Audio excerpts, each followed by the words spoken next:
Welcome back to Session 0, where I discuss Dungeon World every week. Today I'm continuing my Dungeon World Basic Move series with Spout Lore and Discern Realities.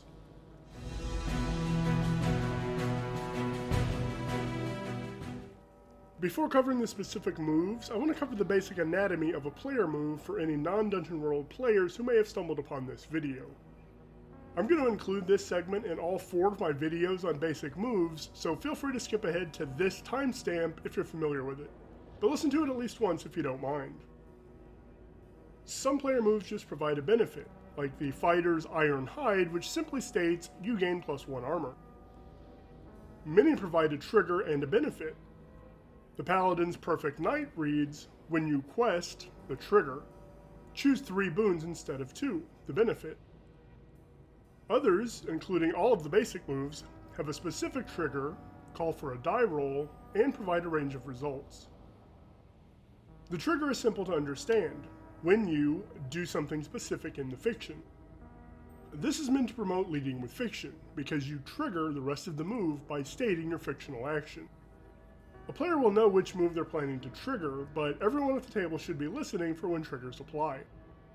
That said, in my experience as a player and a game master, and someone who listens to and watches Dungeon World actual plays, a lot of the time players will simply say, I want to discern realities, or I want to hack and slash.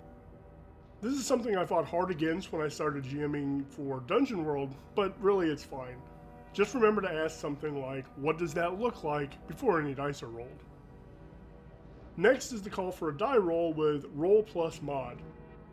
Roll plus mod means roll 2d6, add them together, and add the appropriate modifier. STR, Dex, Con, Int, Wiz, or Cha. The move will tell you which one to add. Occasionally, there will be a different modifier, such as in the Aid or Interfere move. Finally, there are typically 3 result ranges. If your roll result was 10 or higher, you do the thing with little trouble. Some moves add a 12 plus range for a greater result. If your roll result was between 7 and 9, which statistically is where most of your rolls are going to land, you'll do it, but with complications or trouble. As a player in GM, this is my favorite range because you often get a choice to make. If you roll a 6 or less, the GM says what happens and you mark XP. Gaining XP for rolling poorly is interesting because it represents learning from failure. However, I've been at tables where players make their primary stat their dump stat specifically so they can level up more quickly, and I personally don't think that's much fun. Also, the GM says what happens does not necessarily mean failure. It literally means the GM says what happens. This could lead to moments that maybe not even be possible in traditional games. The GM can say, you step heavily on a creaky floorboard and hear someone on the floor below yell out, what was that? What do you do? But the GM can say, you do the thing, and 4 guards rush in, what do you do? Most of the time, 6- roll should be a straight out failure, but it doesn't have to be. The GM has the authority to make the 6- result as cinematic as they wish. Alright, let's start with Spout Lore, the first move which uses a mental mod. When you consult your accumulated knowledge about something, roll plus int. This is your character searching their memories for something they know about a given subject.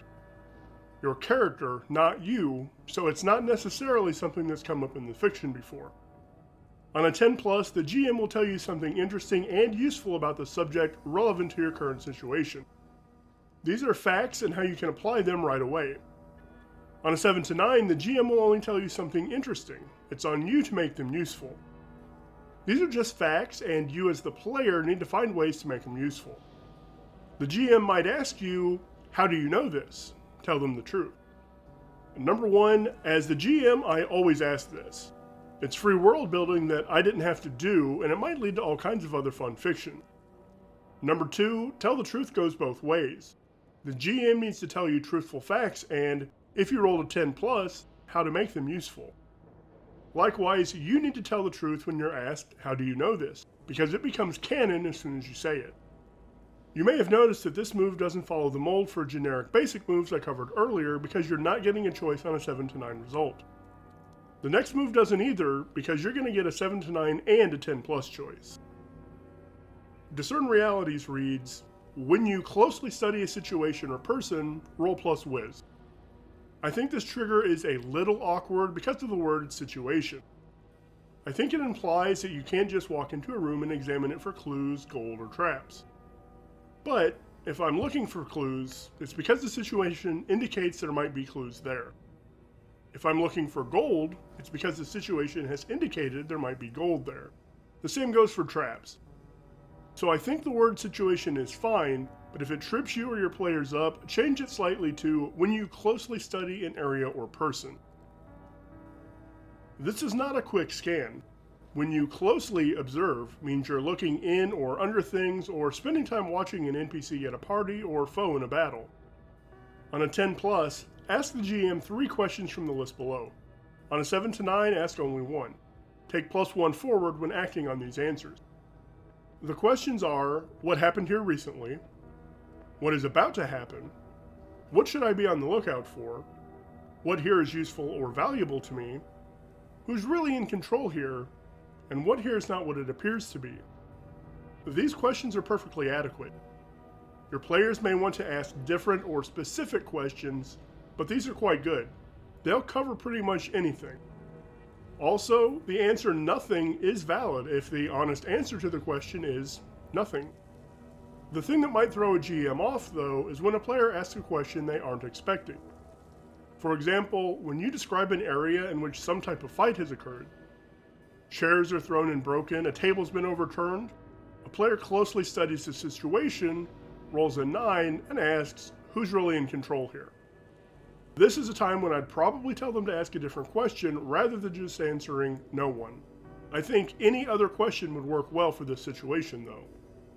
But if they rolled a 10 and this was one of the 3 they asked, I'd answer no one to this and go a little bit deeper into the other questions. Discern Realities is an interesting and fun move, and I like being on both ends of this, both as a player and as a GM. So that's Spout Lore and Discern Realities, the mental or brain moves as I call them. Well, let me know what I missed in the comments below. If you enjoyed this content, please like and subscribe.